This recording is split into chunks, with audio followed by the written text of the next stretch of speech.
Each year at the Harlington Air Show in Texas, it's always the flying fortress that the crowds look for. Steeped in tradition, the Boeing B-17 is more a legend than just an aircraft. But the legend is as much about men as it is about the fortress. Men of vision and men of courage.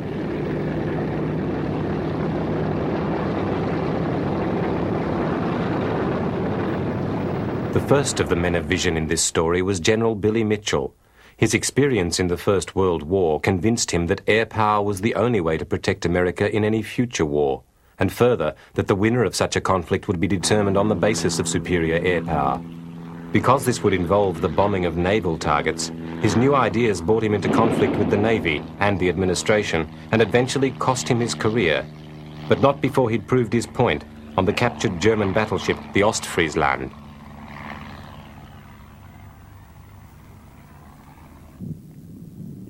From 1930, staggeringly swift advances in bomber design became the norm, with the frail biplane technology of World War I swept aside by new metal monoplanes, starting with Boeing's B-9. But funds for military aircraft were always low, and the role of a bomber in an America committed to peace was hard to see, especially as the Navy had by now well asserted its responsibility for dealing with any enemy ships at sea.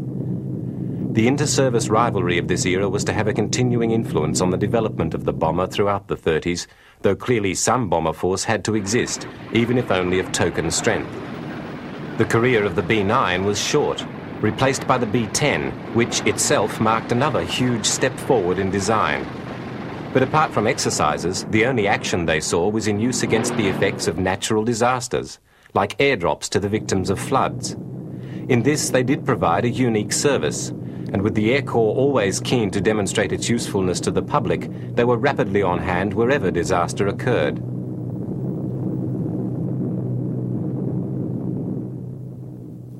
In 1933, one major breakthrough did happen. The Army postulated a plane to carry a ton of bombs for 5,000 miles, and Boeing won a contract to design just one enormous bomber, the XB-15. This plane, it was hoped, would have enough range to attack not enemy fleets, but enemy countries, overseas. Thus, there was no conflict with the Navy.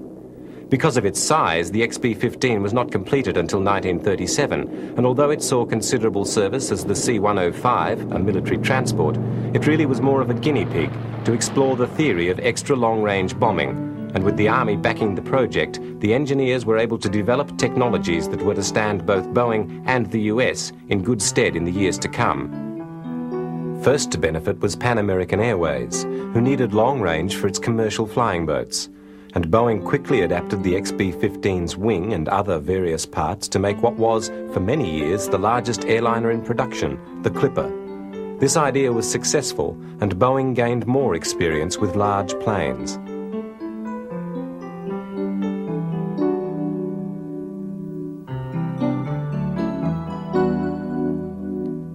A seaplane of a different sort also appeared. Modified from the B-10 and ostensibly for coastal patrol, the B-12AM project, backed by General Andrews, raised the ever-alert eyebrows of the Navy yet again.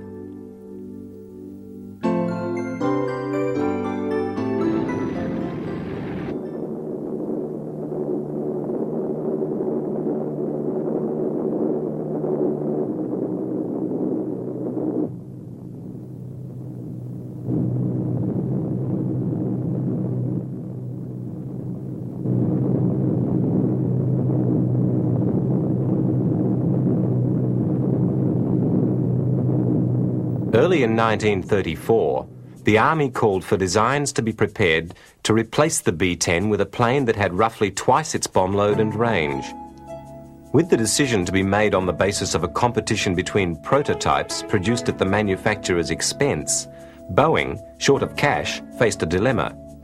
They had the advantage of the B-15's already designed and tested wing, which could be scaled down, though this locked the plane into a four-engined format in the face of the common perception that such planes were, in addition to their expense, difficult to fly. Incorporating features of their successful airliner, the Model 247, as well as exploiting advances made in developing the XB-15, their plane was to prove, however, to be relatively easy to handle, with the extra power being used not to increase the size of the plane, but to increase its performance. Through a long series of tests, the specifications were refined to what was to be the Boeing Model 299.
Gambling on the advantage its design gave it over its rivals, the company proceeded, with borrowed cash, to build the plane. Conditions of strict secrecy were enforced for fear of industrial espionage. Holding the design advantage, Boeing had no desire to reveal their triumph prematurely. The plane took 11 months to build.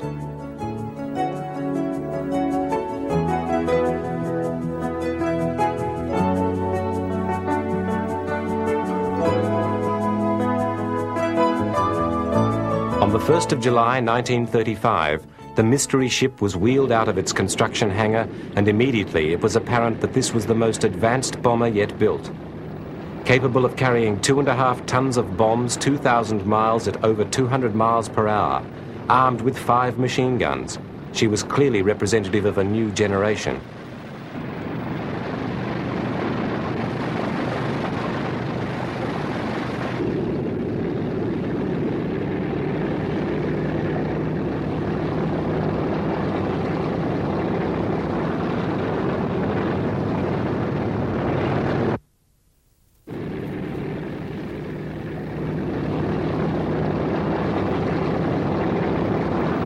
On the 28th, she took to the air for the first time.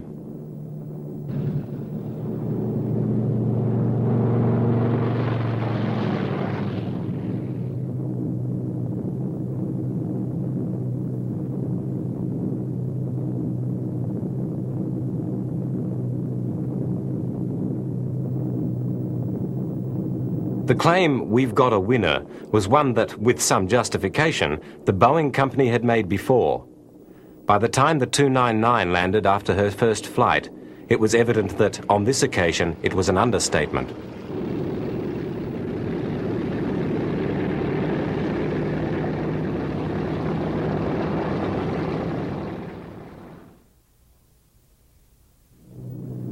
On August the 20th, 1935, she was back in the air for the flight to Dayton for the competition, and completed the 2,000-mile journey in the then astonishing time of 9 hours, which was faster than any of the Army's fighters of the day could manage. Notwithstanding the worry this must have caused about the performance of their pursuit planes, the Air Corps was pleasantly excited by Boeing's big new bomber.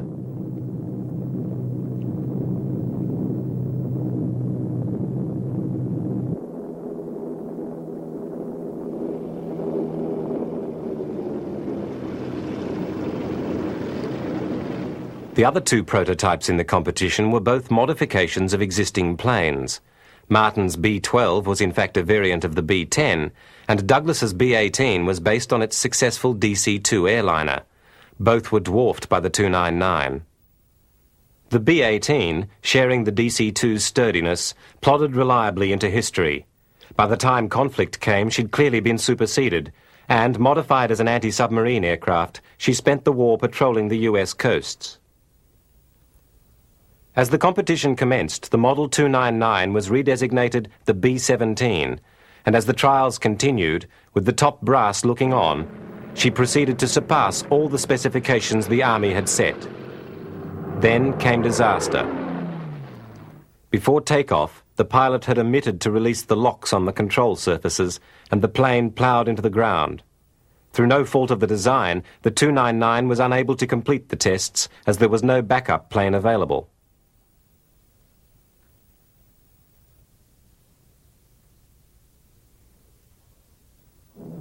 In the furor that followed, despite the pleading of the Air Corps that they wanted the B-17 regardless of the crash, the service chiefs intervened, and almost by default, the majority of the orders for new aircraft went to the B-18.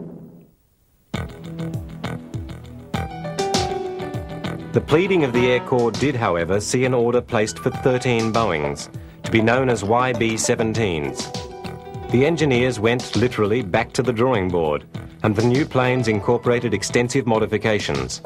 Again, it took 11 months to produce the first plane, and by then it was 7 foot longer and 1 ton heavier than the 299 had been.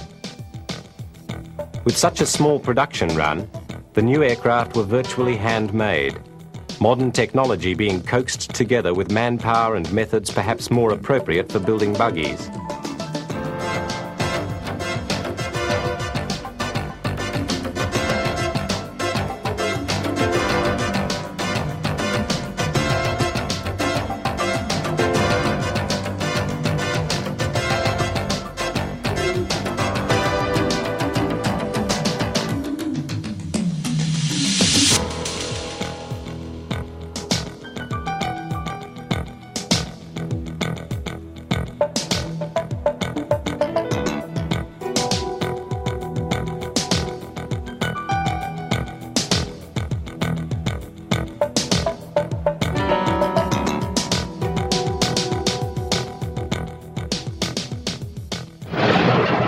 From the moment the Army first got its hands on the Fortresses, they kept the planes very busy.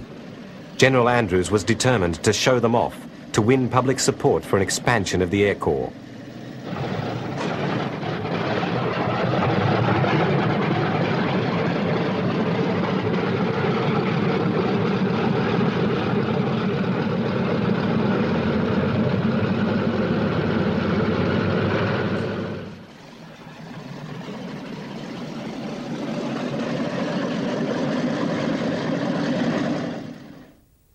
In May 1938, General Andrews, perhaps as a challenge to the prevailing views, perhaps simply as a publicity stunt, had his B-17s intercept the Italian liner the Rex when she was 800 miles out to sea. The interception was a great success, so much so that the Navy, infuriated at the intrusion into its realm, had directives made that limited the Air Corps to operations within 100 miles of the coast. The incident also cost General Andrews his job.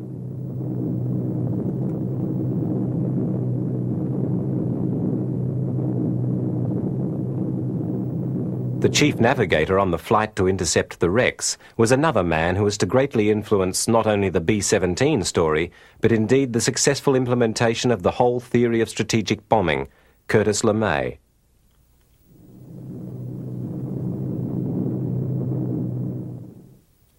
Meanwhile, the evolution of the B-17 had continued with the B-17B, 3,000 pounds heavier, 40 miles per hour faster than the YBs, with different armament and other modifications. She reflects the constant change and development that the B-17 was to undergo throughout its production life. Importantly, her engines were now supercharged, allowing greater speed and sealing. With the Luftwaffe's crushing of Poland in the opening phase of the war, all reservations about the concept of the big bomber were set aside.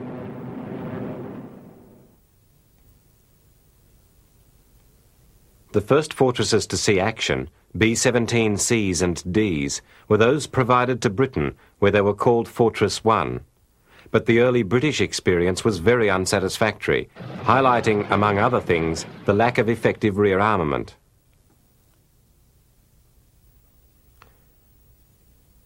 Boeing's engineers had foreseen some of the British criticism, and the B-17E, which they had developed, preempted many of the design changes that combat had shown were desirable. It also incorporated the reshaped tail. The E was so extensively redesigned that it was almost a new plane, displaying the distinctive lines of the classic B-17.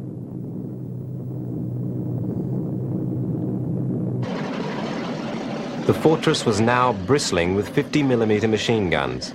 not only from the new tail position, but with waist guns, upper turret, ball turret below, and more guns in the front of the plane. Theoretically, she could defend herself against all comers.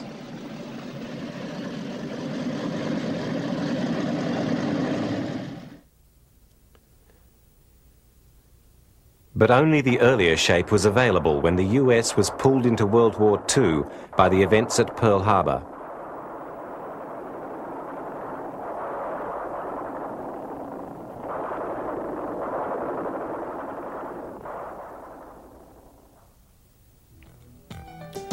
Suddenly, demand for the 17 was great.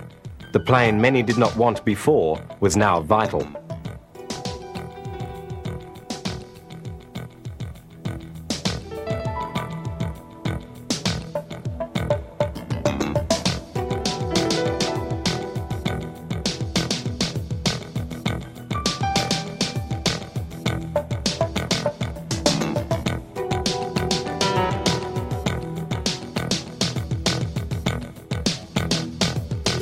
Production was reorganized and factories mechanized as America turned to the war effort.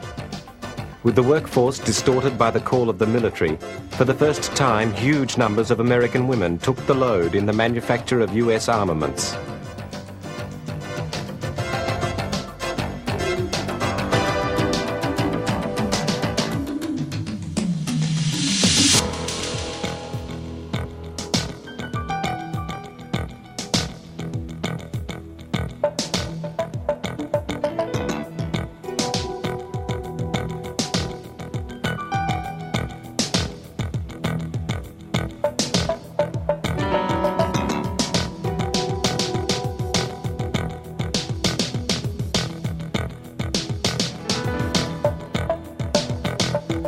To work in confined areas, aircraft manufacturers deliberately hired little people.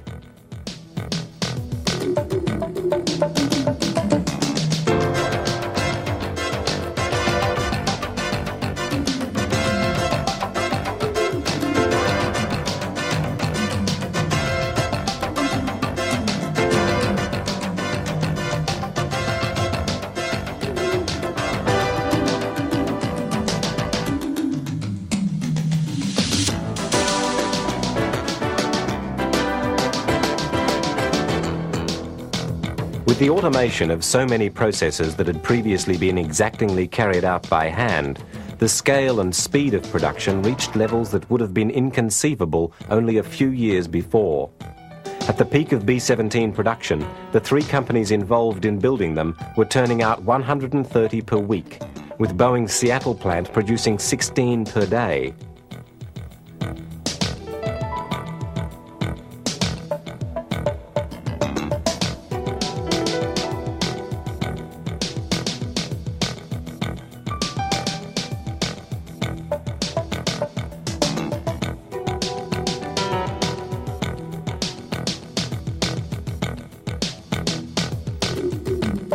As fast as they were turned over to the Army, they were sent into action.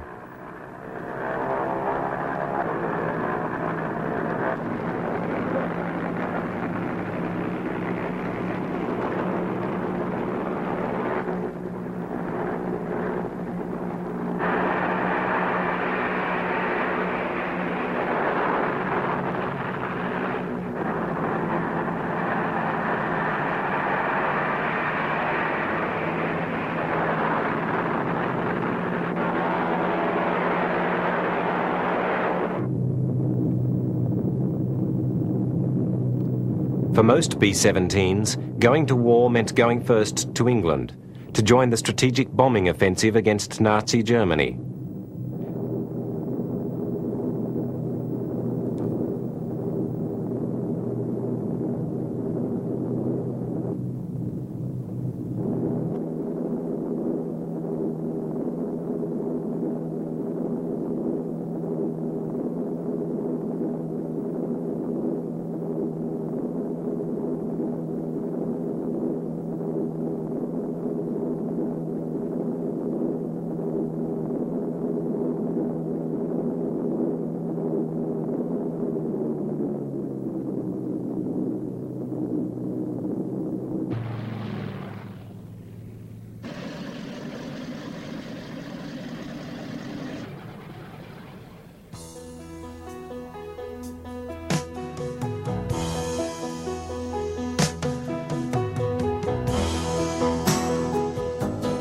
Ground crews worked ceaselessly on the fortresses, readying them for their missions over enemy territory, ensuring that the planes gave their crews the best possible chances of success and survival.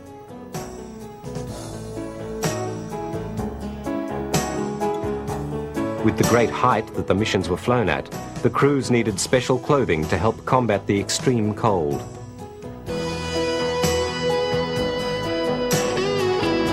As preparations for a raid continue, bombs are loaded into the bomb bays. Guns are armed with freshly unpacked ammunition belts. Each man readies himself and his equipment.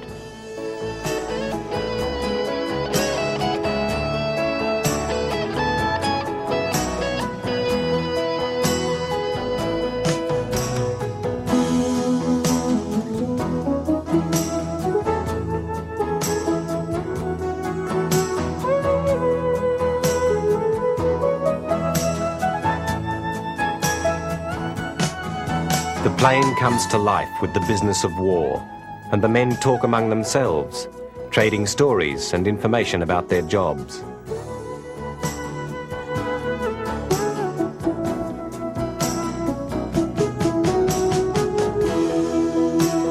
The pilots engage in last-minute discussions with the ground liaison officers.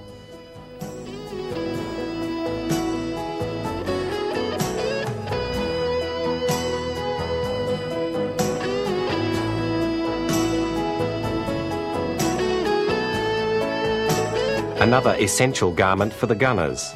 Cumbersome and ungainly, the flak jacket, an investment in human lives.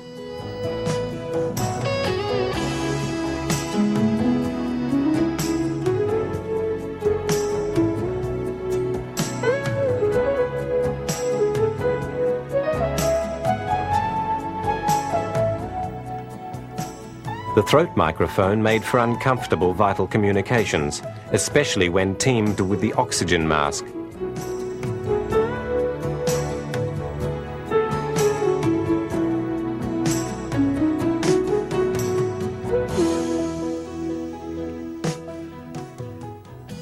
And the mission was away.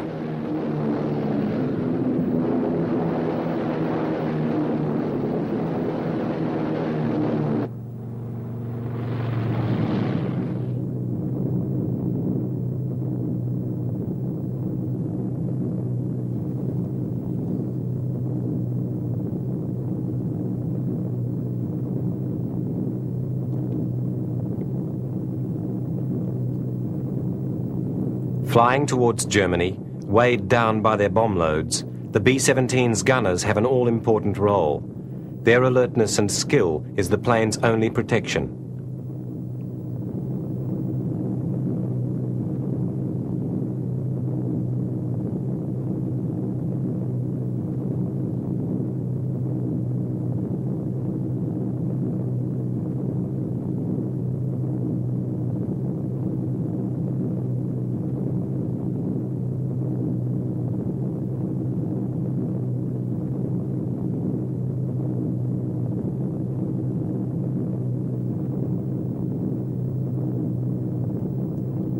Without effective radar triangulation, the early phases of the bombing offensive relied upon the navigators.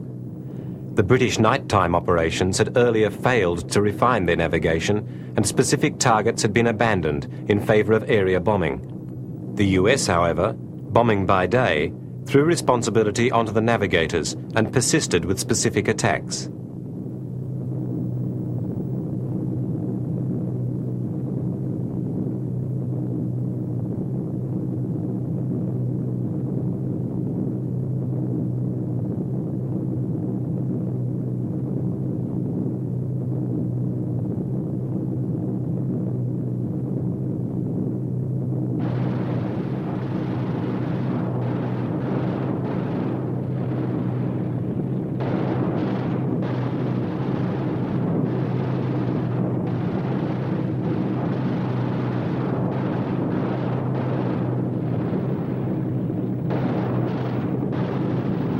It soon became evident that the expectation that the fortresses could fight their way to their targets and back were wildly optimistic. What had not been realized was that for a strategic air offensive to succeed, the prerequisite is control of the air. The British had mastered their airspace during the Battle of Britain and repulsed the Luftwaffe. But, similarly, without effective long-range fighter protection for the attacking bombers, this air offensive faced similar defeat. The Germans controlled their airspace, and their fighters cut swathes through the massed fortresses, leading to several pauses in the campaign and to fears that the whole concept would have to be abandoned.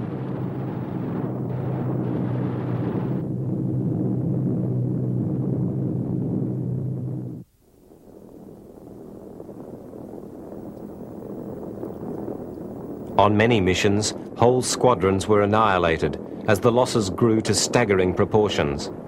Many more men owed their lives to the almost incredible ability of the B-17 to absorb damage and continue flying, no matter how roughly.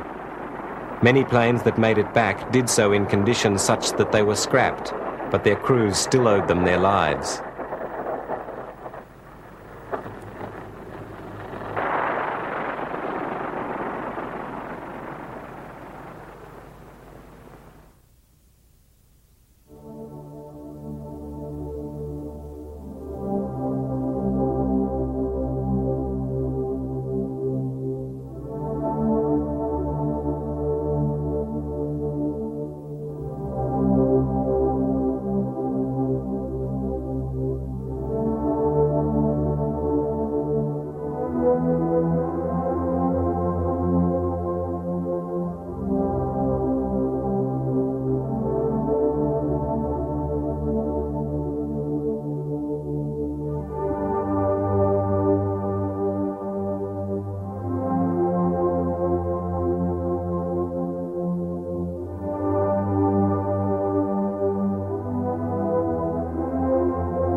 With varying effectiveness, 4 counters to the German dominance were developed. Firstly, under the direction of Curtis LeMay, radical changes were made to the formations that the fortresses flew, tightening them and grouping the planes to provide more effective mutual protection. By the time these formations were pulled tightly together, they concentrated 500 50mm machine guns in a hedgehog of firepower that, so long as the formation held close, made life for the enemy fighter pilots much more difficult and dangerous. The close box formation was very demanding of pilots and very tiring, and the risks of collision and of shooting one another down were increased. But it did, to a certain extent, work.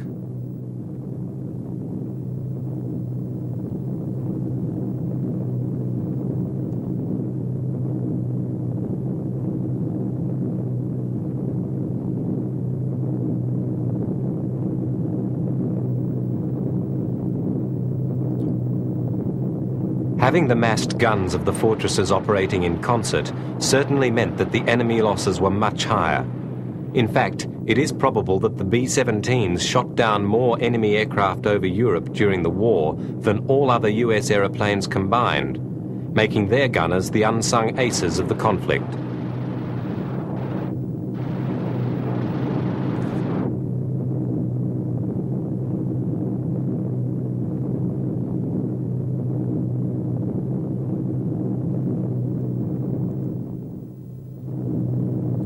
The second change made was the incorporation of an effective forward-facing gun turret.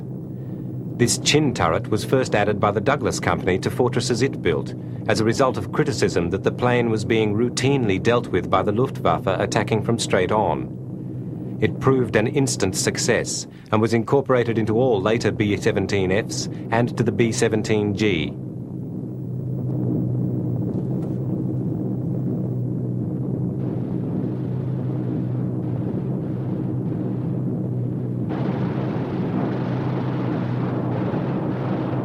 The third development was the B-40, a modified B-17 for use as an escort gunship, with power-operated twin 50s in the side and an extra turret above.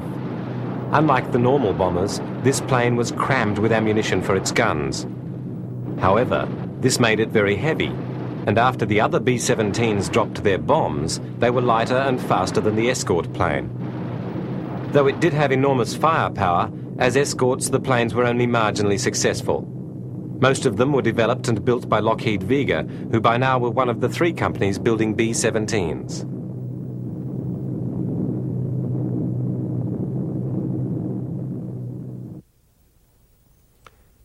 But the battle was, in reality, a battle for control of the air, and the most effective way to win that control was to develop long-range fighter escort aircraft. Aircraft like the P-47 Thunderbolt, which, fitted with drop tanks, made the Allies' first serious attempt at providing fighter protection for the bombers.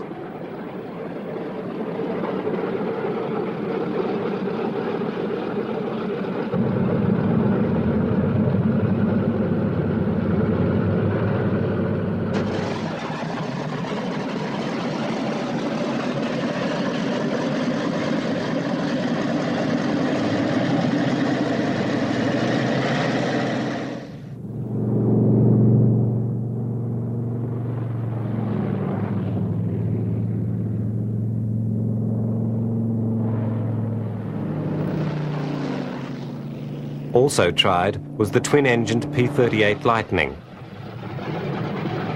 But the first to be effective, and probably overall the plane that turned the battle, was the famous P-51 Mustang. But all 3 of these planes played some part, all having long range, high maneuverability and heavy firepower. They became known as the bombers' little friends.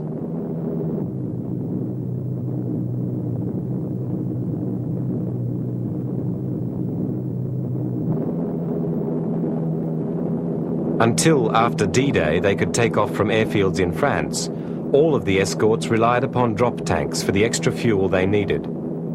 These tanks were jettisoned, either when empty or when the plane needed to be unencumbered to go into combat with the enemy.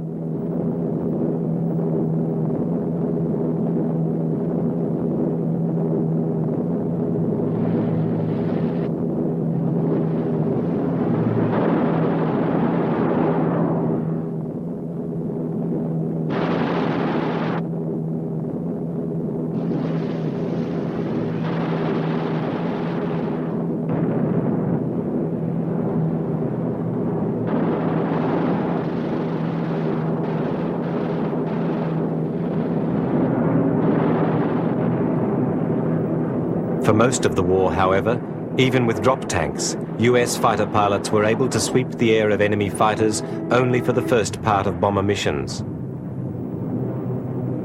For the last part of the run, the 17s were on their own, and after the fighters finally had to turn back, they had only LeMay's tactics, the gunner's skill, and luck to protect them.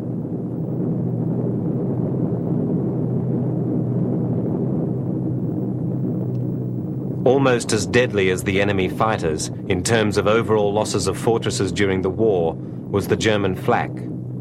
Unfortunately, the LeMay formations, which were effective against the fighters, only presented the flak gunners with fat, juicy, massed targets, and there was no defense against them.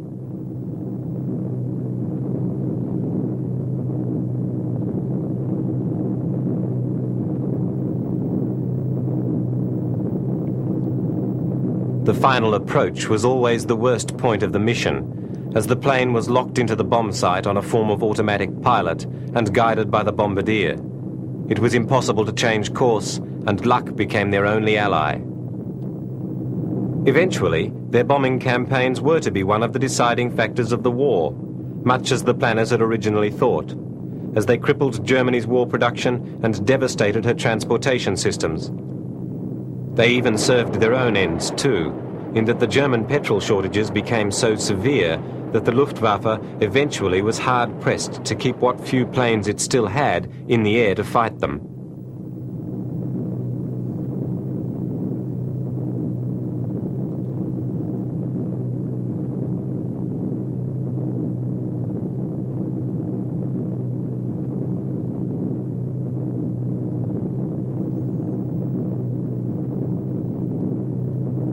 Here is what the mission was all about, what the B-17 was all about, the bomb drop.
Lighter and faster without their bombs, the returning 17s were still prey for German day fighters, with only the gunners for protection.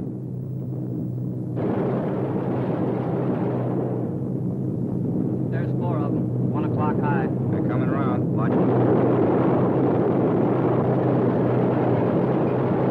Too fast, 6 o'clock up, coming in, diving at you. B-17 in trouble out of 2 o'clock, watching.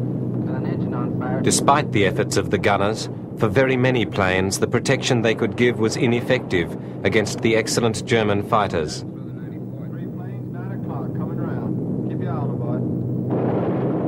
boy. Because of the weight of the ammunition, the bombers normally took off with about 500 rounds per gun, slightly more for the rear gunner. This meant that there was about enough ammunition for the gunners to fire for 1 minute. 3 o'clock. Motor smoking. Fire at 10:30, coming around. 10:30 up or lower.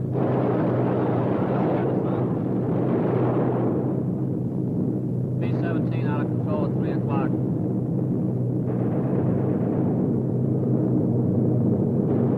Come on, you guys, get out of that plane. Bail out. There's one. He come out of the bomb bay. Yeah, I see him.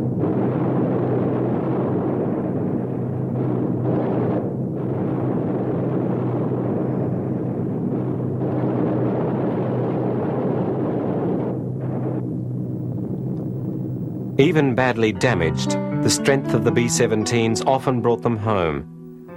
Perhaps the 17's greatest asset was its ability to take the flak and survive.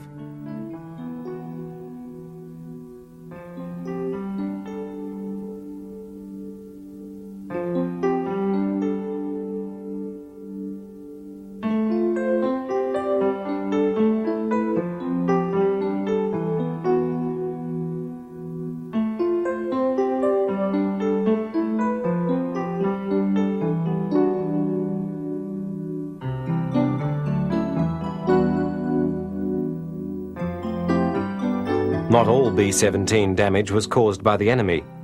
The close box formation caused some collisions. Here, hell and high water has survived being hit by another B-17. The tail gunner, a very lucky man, also survived, having just left his position to check the tail wheel before the crash.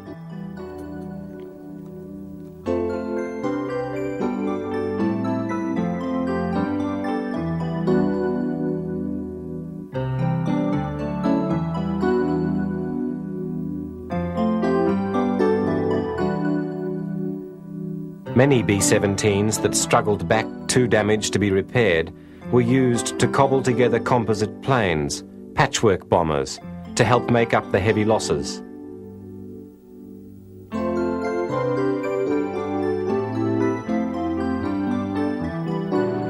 Another use to which tired B-17s, too old for refurbishment, were put was as radio-controlled flying bombs, packed with 22,000 pounds of explosive and controlled from a parent plane, or, in this test, from the ground.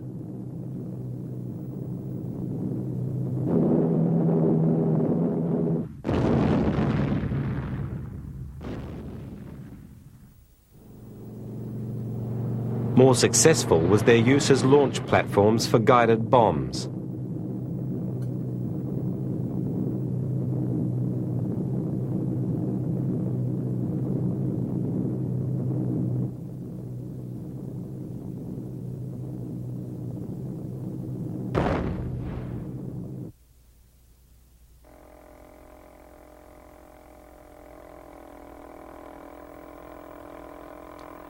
During the war, the US obtained unexploded German V-1 flying bombs, and, although they were never used, the US experimented with its own versions. Some launched from ground ramps, but more often, to obtain maximum range, from B-17s.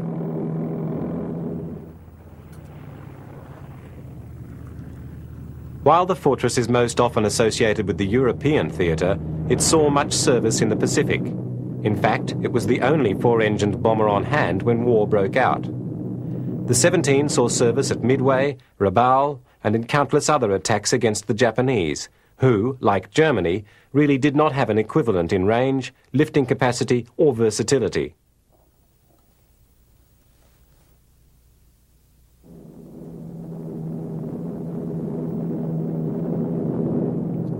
This remarkable footage shows a practice attack by a B-17 at extremely low altitude. This in a plane that was specifically designed for high-altitude flying.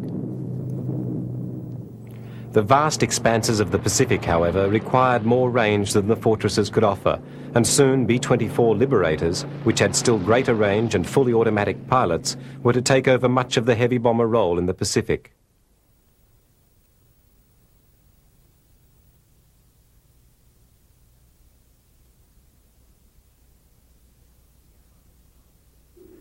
The Allied commander in the Pacific, General Douglas MacArthur, who was ultimately to accept the Japanese surrender, used several specially converted B-17s as his transport. Here, under the watchful eyes of his aides and military police, the general's luggage and doubtless top-secret information is being loaded aboard one of his personal planes.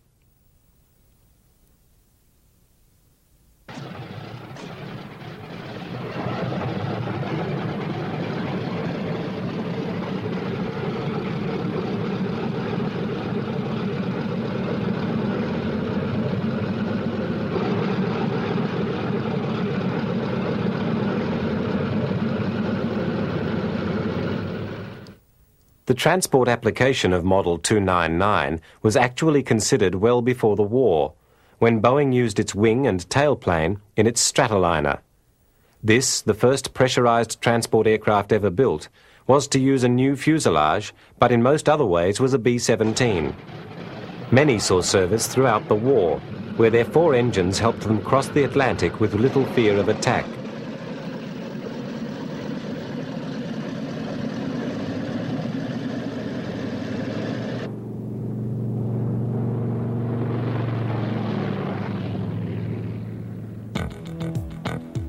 No Stratoliners were produced during the war, as Boeing's main Seattle plant, like that of several other manufacturers, was committed to Fortress production.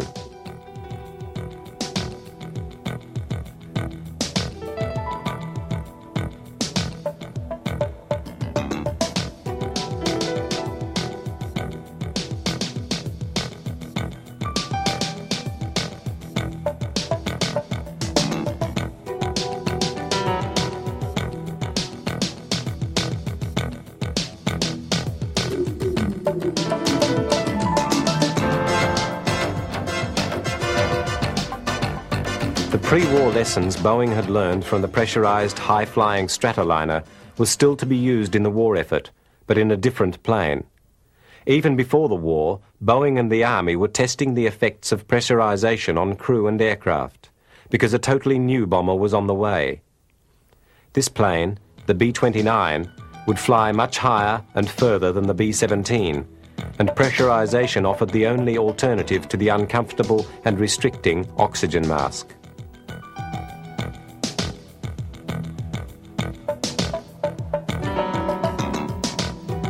The B-29 Superfortress was a new generation of bomber, able to bridge the Pacific that had previously protected Japan from effective Allied bombardment.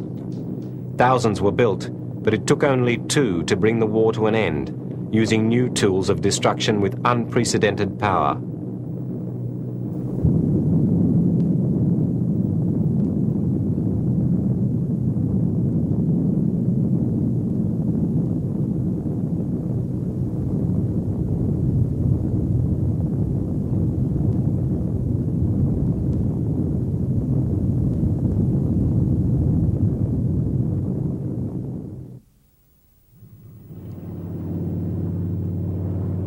With such sophistication available to the Army Air Force, it would seem unlikely that there would be any role at all for the by now venerable B-17 to play in the post-war years.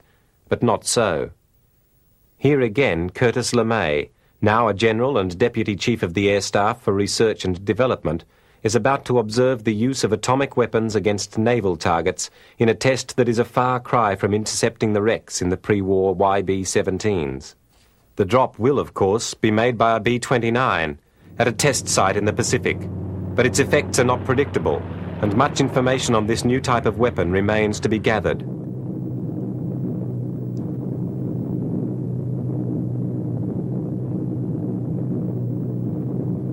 As the Superfortress's pilot and crew make their preparations for the bomb drop, other preparations are being made back at base. A converted drone B-17, much modified and completely radio-controlled from the ground, takes off.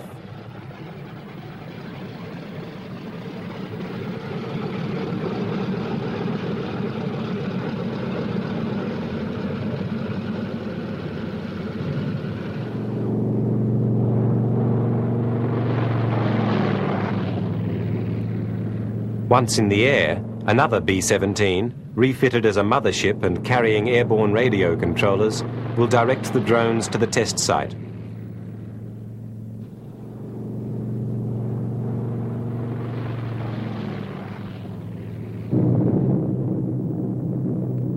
The drones and the mothership approach the outer edge of the test area, where scores of surplus naval vessels are to be sacrificed in the explosion.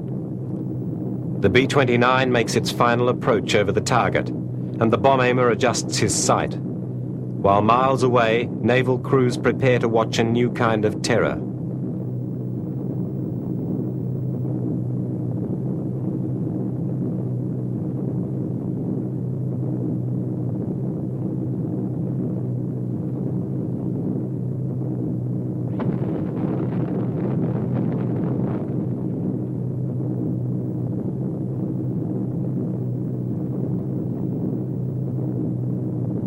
Seconds after the shockwave, the mother plane directs the drones into the atomic cloud, through which they fly, gathering data and samples in special collectors. The remotely controlled drones can go where no manned aircraft can safely venture, into the radioactive aftermath of the test.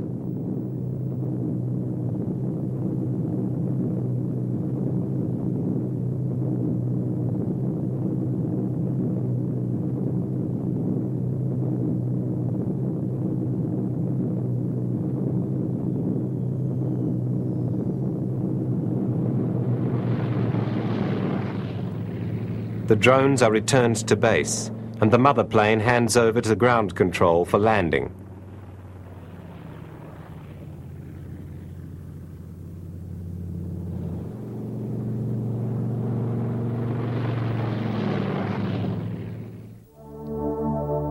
Once down, the drones are carefully tended by specially trained crew, who remove the samples collected by what is now a very contaminated aeroplane. The samples are dispatched, and the aircraft given a thorough hosing down with special equipment. The radio-controlled drone could hardly have been envisaged by the designers of the Model 299.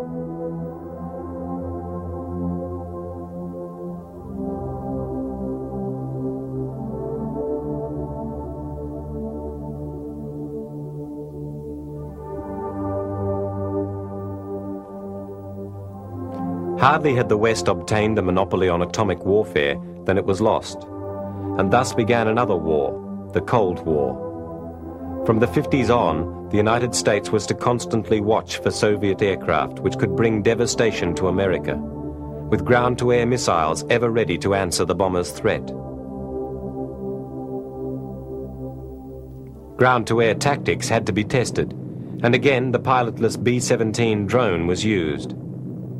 Here, the controller, in the mother plane, watches a television screen, showing the cockpit of a drone that is about to be sacrificed to demonstrate ground-to-air efficiency.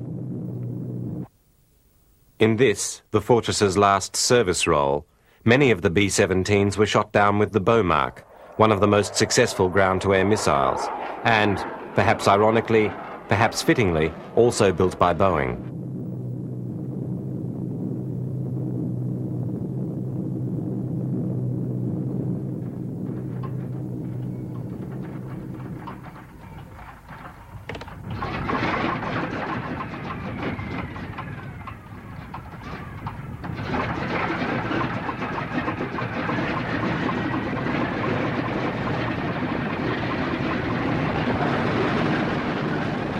It may seem sad to think that the Fortresses were used as disposable items after the war, but they had been designed strictly as bombers, and their cramped interiors did not lend themselves to peacetime purposes.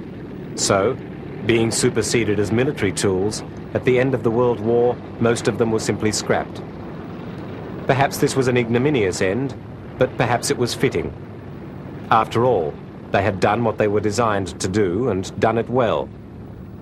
They had been produced in great numbers. More than 12,000 had been made, and they'd borne the brunt of terrible losses, with over 5,000 destroyed in combat.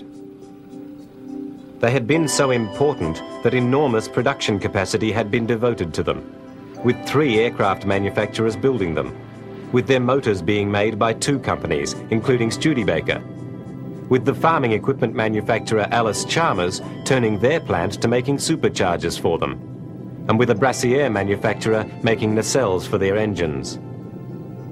The job they did, especially over Europe, helped make the war winnable, and the design breakthroughs involved in their development live on in civil and military aircraft of newer generations.